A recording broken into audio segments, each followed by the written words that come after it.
Salut à tous, c'est Nico, j'espère que vous allez bien, moi ça va toujours aussi bien. Ça fait à peu près 2 ans que j'utilise régulièrement le Nest Hub de Google. J'en ai plusieurs, j'en ai un ici au bureau dans le couloir. Il nous sert à mettre de la musique et aussi à contrôler les lumières du bureau. J'en ai aussi un chez moi, je m'en sers également pour contrôler les lumières. Et je viens de recevoir le tout nouveau modèle, c'est le Google Nest Hub 2e génération. Alors c'est pas vraiment une révolution par rapport au premier modèle, mais cette 2e génération apporte une nouvelle fonctionnalité qui va lui permettre de prendre place sur votre table de nuit dans votre chambre, la surveillance de votre sommeil. On va voir ce qu'on peut faire, mais avant de commencer l'unboxing, un petit mot sur la raison d'être de ce genre d'appareil. Alors si vous avez un smartphone, si vous avez une barre de son ou une enceinte connectée, si vous avez une télé qui tourne sous Android TV, si vous avez un Google Home ou un Google Home Mini, vous utilisez peut-être Google Assistant. En fait, il existe de très nombreux objets qui vous permettent de poser des questions à Google et de contrôler vos objets connectés à la voix. Et si vous en avez plusieurs chez vous, c'est en fait celui qui sera le plus proche de vous qui répondra à votre requête. Et si vous n'utilisez pas Google Assistant, c'est dommage parce qu'il peut vraiment vous rendre service et le faire n'importe quand. Par exemple, je vais vous raconter mon cas,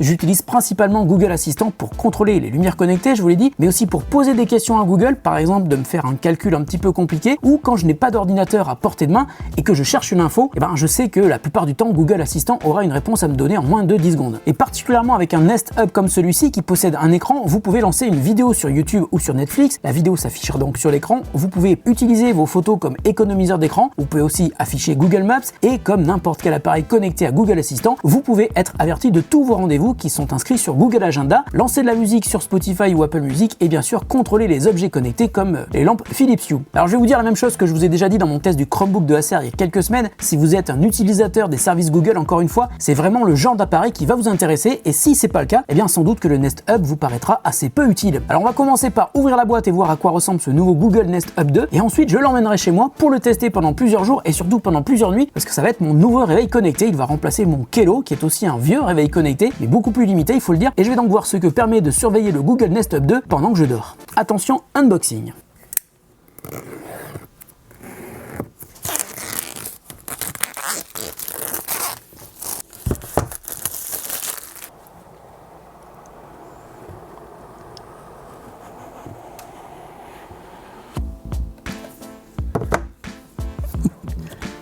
C'est vrai qu'il est petit, 7 pouces. Il est hyper similaire à la première génération quand même. Il y a juste les bords qui changent, j'ai l'impression.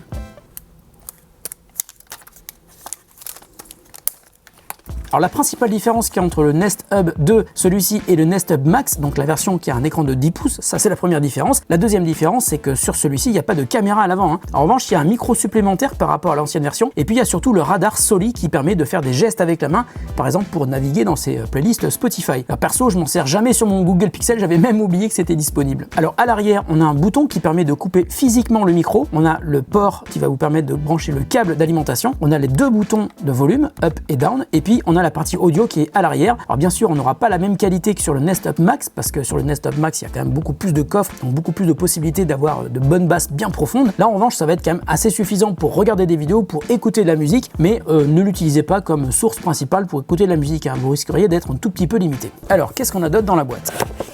On a le bloc secteur avec le câble d'alimentation et puis une petite dock qui vous permet de découvrir ce que vous pouvez faire avec Google Assistant. Bon, vous le savez, l'atout principal de ce genre d'appareil, c'est d'être contrôlé par Google Assistant. Donc ce que je vais faire, c'est que je vais le brancher, je vais connecter mon compte Google et je vais l'emmener chez moi, et je reviens dans quelques jours pour vous donner mon avis sur le Nest Hub 2e génération. Donc je le branche et je lance l'application Google Home dispo sur iOS ou Android.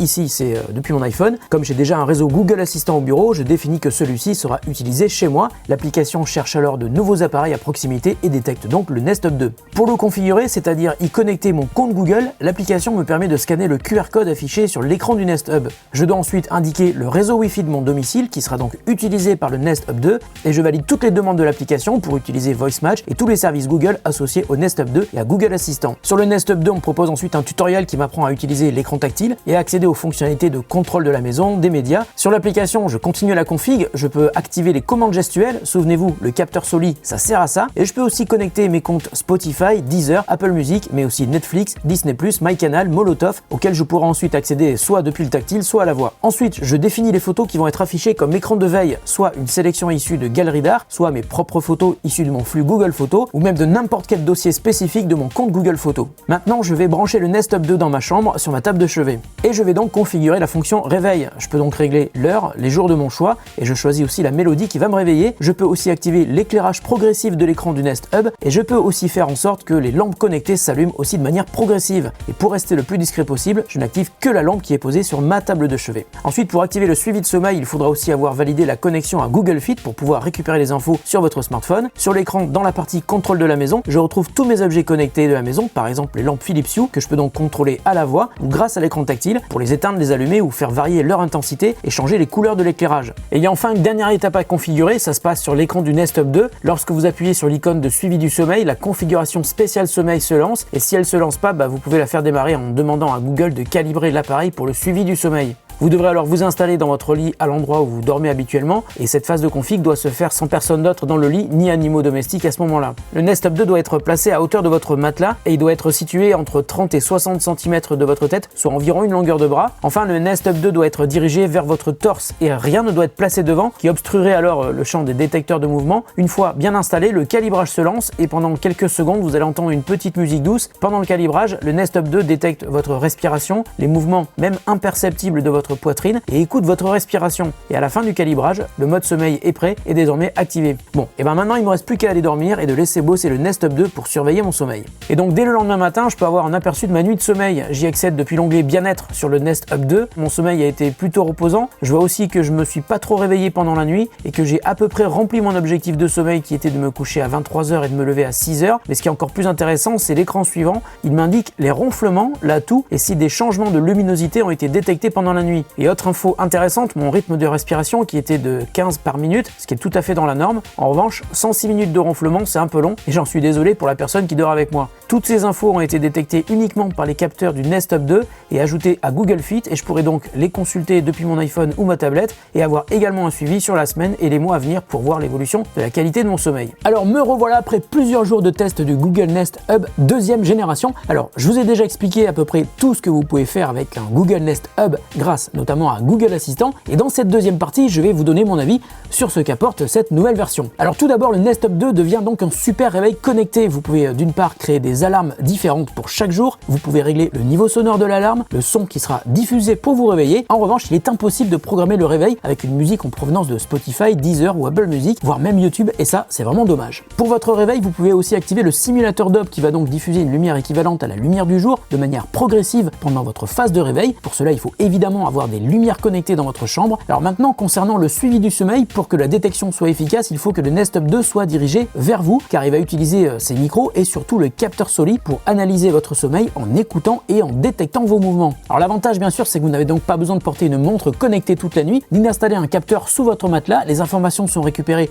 par le micro et le capteur de mouvement et chaque jour vous pouvez avoir un aperçu du déroulé de votre nuit de sommeil. Le Nest Hub 2 est capable de détecter votre toux, votre rythme de respiration et même vos ronflements. Alors pour la toux et les ronflements, je fais confiance au Nest Hub, mais pour la respiration, la durée et la qualité du sommeil, j'ai comparé les données avec celles enregistrées par mon Apple Watch. C'est sensiblement identique, je vois très peu de différence. C'est donc une très bonne nouvelle pour ceux qui n'ont pas envie de porter une montre toute la nuit pour mesurer leur activité nocturne. Je parle des moments où vous dormez bien sûr, pas autre chose. En revanche, là où un bracelet ou une montre connectée reste super intéressant, c'est pour mesurer l'activité cardiaque pendant le sommeil, parce que évidemment le Nest Hub 2 n'est pas encore capable de le faire. Bon, en résumé, si vous n'avez pas de Nest Hub mais qu'il vous intéresse, vous pouvez acheter l'ancien modèle, on le trouve encore même parfois en promo, et vous pourrez donc le mettre où vous voulez dans la maison. Mais si vous souhaitez l'installer dans votre chambre, cette nouvelle version qui comporte donc des fonctions de réveil et d'analyse du sommeil est donc beaucoup plus adaptée. Alors le Nest Hub 2 est dispo pour 99 € et pour un appareil connecté qui permet de diffuser de la musique, de regarder des vidéos, de vous réveiller, d'analyser votre sommeil, de contrôler vos objets connectés, de poser des questions et même de jouer avec Google, le prix est tout à fait correct. À titre perso, je trouve que c'est un objet super utile à la maison parce qu'il peut justement vous permettre de faire plein de choses en liaison avec vos objets connectés et Google Assistant. Si le Google Nest Hub 2 vous intéresse, je vous mets un lien dans la description pour l'acheter. Voilà, la vidéo est terminée, j'espère qu'elle vous aura intéressé. On se retrouve très bientôt pour une autre vidéo sur The Grand Test. Prenez soin de vous et de ceux que vous aimez, mais aussi de votre sommeil et de votre santé. Salut à tous et bonne journée. Ok Google, j'ai de la chance.